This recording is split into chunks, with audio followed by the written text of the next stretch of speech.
یہ ایک آدمی جب مرنے کے قریب ہوگا تو پھر یہ ہوگا کہ اس کی پیشانی پر سخت، چاہے شدید سردی بھی ہو، پیشانی پر سخت اللہ آپ کا بھلا کریے کہ پسینہ آئے گا۔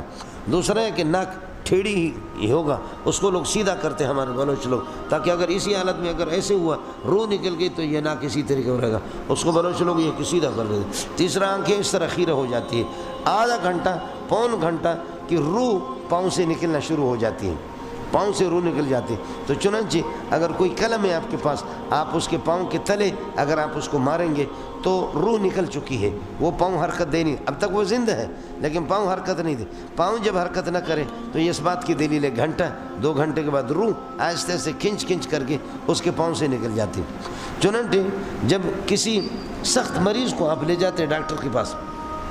تو ڈاکٹر یہ کرتا ہے، وہ بے ہوش ہے تو قلم لے کر کے یہ بال پین لے کر کے اس کے پاؤں کے تلے ایسے کھینچتا ہے، اس طرح اس کو کھینچ کر کے گھسیٹتا ہے۔ تو اگر وہ اپنے پاؤں کو اس طرح کرتا ہے تو کہتے ہیں بھائی جلدی کرو اسپتال میں داخل کرو،